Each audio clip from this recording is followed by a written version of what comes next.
If you're an anxious attacher and you're on your second or third attempt with your avoidant, take a walk with me. This is something I hear all too often. My avoidant. Are they your avoidant just because you're dating? Because it sounds like ownership and caretaking. You hear me say this a lot, that as you do the inner healing work, that you're no longer going to find avoidant behavior attractive. Subconsciously, you might be thinking, oh, we got to fix her. You have the ability to see all this wonderful and amazing potential that this person has. And that's really where your story about this person begins. But I want to remind you that it's not your job to fix or change people. This person checks a lot of boxes for you. And before you know it, you've put them up on a pedestal. You may only be in the first couple months of dating, but you already started planning 10 months ahead. And there's things that are obvious to you that you don't like about this person, but you start to ignore them. But what you don't acknowledge now ends up being the reason that you break up in the future. As someone who identifies as an anxious attacher, you will do everything in your power to avoid rejection and abandonment. You will give and give and give to someone who doesn't know how to receive it until you feel like you are breaking. And you'll blame the avoidant for causing you pain and breaking you down, making you feel like you're broken. But this is the biggest mindset shift and aha moment that you could ever possibly have as an anxious attacher. You've been so focused on trying to get the love, validation, and respect from the avoidant that you've abandoned yourself. You've unintentionally and subconsciously made this other person responsible for your thoughts, feelings, and emotions. And it can make you feel powerless, hopeless, alone, and isolated.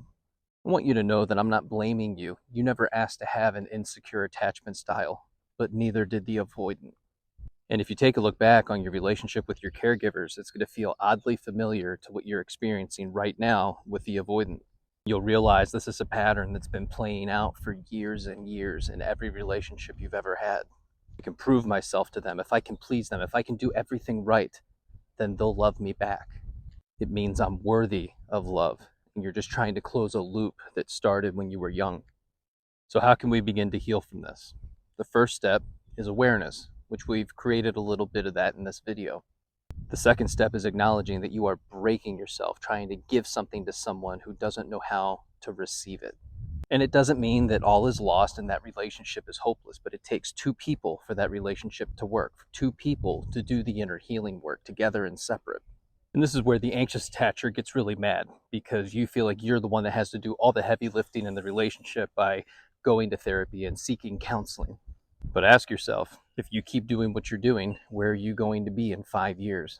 You'll wait your entire life hoping that the avoidant will somehow step into self-awareness. And it can certainly happen, but those are outliers that have hit their pain threshold. But this is the power that you have as someone with an anxious attachment. As you continue to do the work, you work on yourself, become more self-confident, you cultivate self-love, you begin to think, act, and feel differently. You start showing up differently in all of your relationships. And by you focusing on yourself and doing the inner healing work, you start to show other people what is possible for them. You may even inspire them to begin doing the same thing. They'll start asking questions. How did you get here? What did you do? What can I start to do differently? People in your life will become curious about you, and they'll start asking questions. What are you doing differently? I love your energy.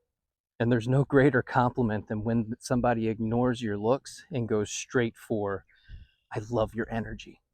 If this video resonated with you, it's time to join the 21-day self-love challenge. It starts on July 9th.